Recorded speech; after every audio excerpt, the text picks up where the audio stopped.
Hello, thanks for clicking on this video. We're going to do another musical debate because that's what us music nerds do all day is debate stuff. Today we're doing Pink Floyd, a little band out of England you may not have heard of. I'm sure you've heard of them.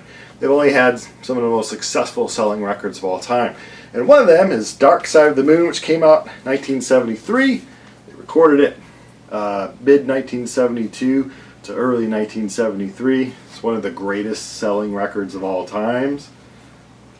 This is their, their 8th studio release, and they followed it up with Wish You Were Here, which is their 9th studio release, and this one came out in September 1975. It was recorded the first half of 1975.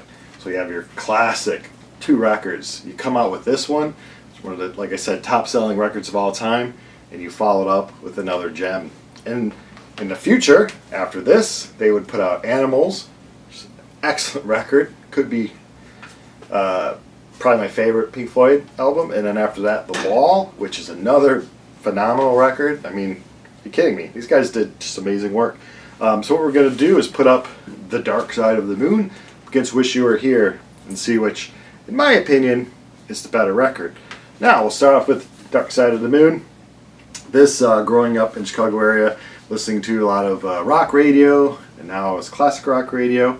Obviously, lots of Pink Floyd on there, which is weird because you don't really think of them churning out singles, more or less. They kind of did albums as a whole work, but it was on every one of their albums, it seemed like there's always a track or two that they could easily, that the music industry could easily pick out and promote as a single. So this was played a lot. Actually, in the 80s, very late 80s, 89 or so, when I was a senior in high school, there was a community college that had a laser light show of Pink Floyd, Dark Side of the Moon, and I brought my friend's sister to it, and I was, I thought she was cute, I was going to flirt with her, and I soon learned there is no point at all in the Dark Side of the Moon that is romantic or cheeky or anything to make a move on. It's just really trippy stuff. So, needless to say, never made a move on her during the Dark Side of the Moon. A very great record. Opens up, well, in more than one way, opens up. I have the gatefold here. Opens up with the track Speak to Me. Love that one. Breathe, On the Run, Time, The Great Gig in the Sky. I mean, side 1 is just great. Now, this is where a lot of people are going to say, you don't know what you're talking about, kid. And this is what I'm going to say. Side 2 opens up with Money, the song that played tons on classic rock radio. And to be honest, when I would hear the, I think it's a sound of change hitting the ground and a cash register, I couldn't run to my radio soon enough to change and hopefully that another rock station was playing something else. It just, I don't know if I liked it the first few times I heard it, but all I recall that song is just wanting to not hear it. It was just overplayed, and it's just, I didn't like the song that much at all. Us and Them I Love, which is right after that. Any Color You Like, and of course it ends with the classic 2 songs, Brain Damage and Eclipse. That's just a perfect way to end the album. It's a little heartbeat kind of thing at the end of it. I was going to say if you haven't ever heard of this, but even kids I see walking around with this on their t-shirt. Hopefully they're actually purchasing the CD or the MP3 or the album as well. A lot of younger people are into LPs now, so this is the perfect LP to find. Every music store will have a copy, either a pretty junked up copy, or this is actually an okay version of it. It's not been too much scratched up. With these older albums, I don't care if it has a little bit of popping to it, or not a full scratch, but a little bit of poppy or something to it doesn't kill me. When I was a kid, I actually had these picture discs that I picked up at an album show years and years and years and years and years ago, and that's how I would play it way back with a picture disc.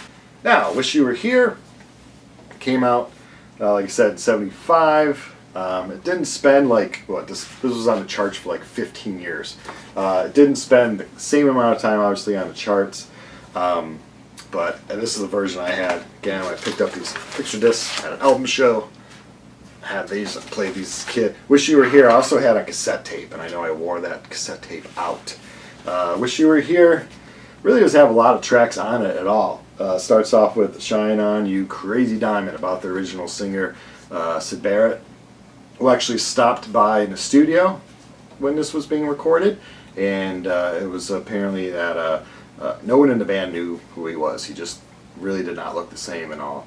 And they played him the track that was kind of about him, and he just it was kind of out there, you might say. He actually lived pretty long. He lived like, I think he passed away in 2006, so lived a pretty long life.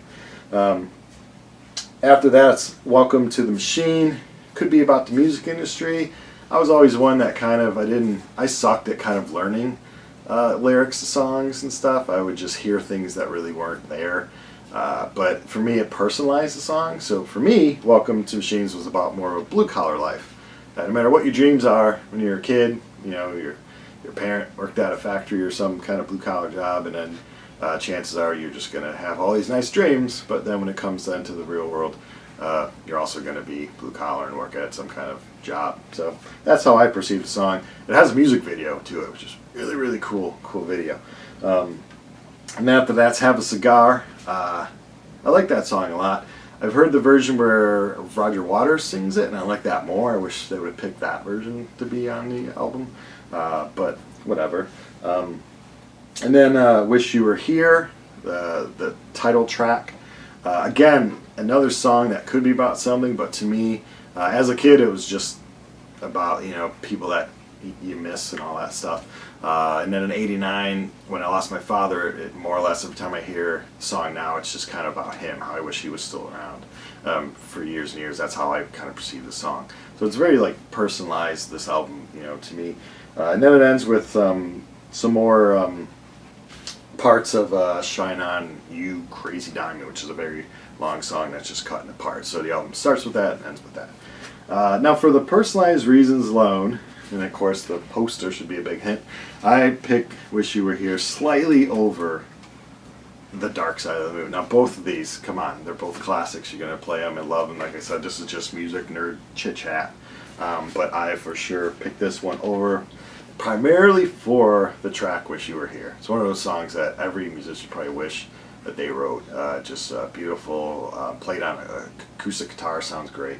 And for that reason, it just slightly edges, like if they're in a horse race, it's just slightly edges out this one. Although before I shot this video, at least I listened to each of these twice over. I really enjoyed it. I thought I'd heard, you know, the songs played a lot on classic rock on this, and I was like, I don't really want to play it. I already hear those songs. But playing it as a entire piece, oh man, just perfect. But again, this one just a little ahead.